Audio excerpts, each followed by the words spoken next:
Hi, everyone. Welcome to Take 5 with Network Computing, a rapid fire style interview with experts of all things tech.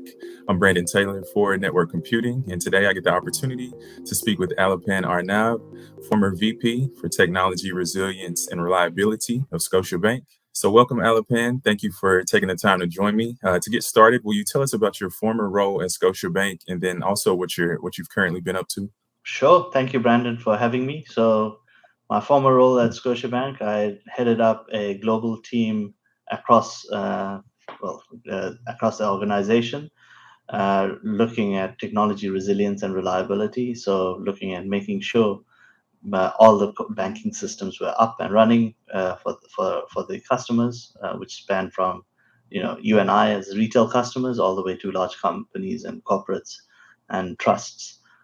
So yeah, it was an interesting challenge and challenging role given that banks have really high volume of systems and really wide breadth of systems. So really interesting environment.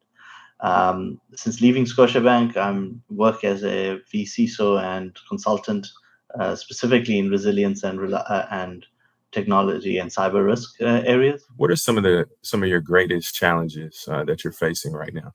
I would say it's twofold. One is as a pivot in career, if I can put it that way. One kind of challenge is it is a pivot. Yeah, so you're doing things that you didn't do before, and so the challenge in learning how to do things differently is in itself a challenge, and that's actually one of the things that I really like about it. On the other side, the many of the customers that I'm working with now are much smaller organizations, and they have in let's say on the good side, they don't have some of the technical debt that large financial institutions have, so they're able to do things in a more interesting and more cleaner way.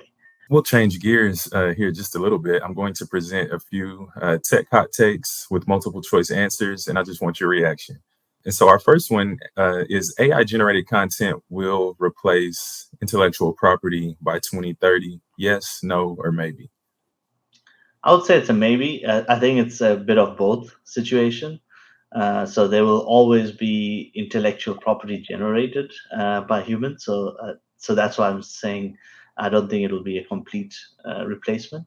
But there's certainly areas where I think AI generated content. We already see it, whether Mhm. it's in uh, uh, text documents, whether it's in art documents, whether it's in music.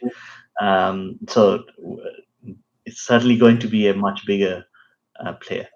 What I do have a question on is who will own that intellectual property? So, for my next question, will all enterprise IT workloads go to the cloud? Yes, no, or this could be a disaster. My take on this is there's a lot of enterprise IT workloads right now that are already in the cloud in some form or fashion. There is still scope for a lot of enterprise IT workload to go to the cloud.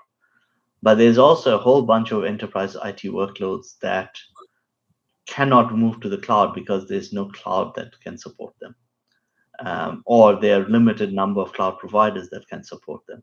So mainframe workloads is a good example.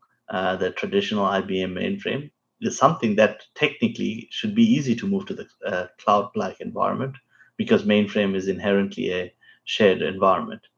But and there are not that many players going and saying we offer mainframe as a service on the cloud. And so, speaking of cloud, as far as cloud outages go, is this not a problem, a small problem, a big problem, or a catastrophic, big time, hair on fire problem? So I think on the good side, we have not yet had a cloud service provider that has catastrophically failed across all regions.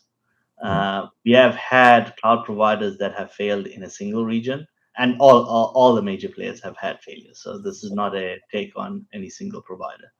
And my expectation is those will remain. And so, let's change gears here one more time before we close out. What is your favorite hobby or hobbies?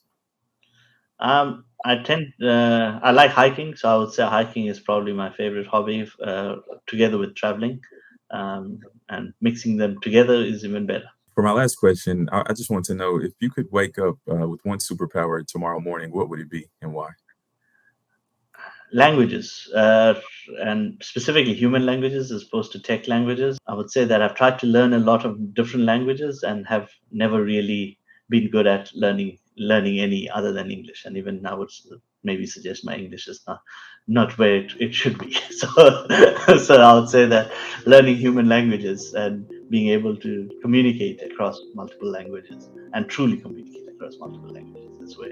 If you haven't already, make sure to subscribe to our official YouTube channel for Network Computing Now.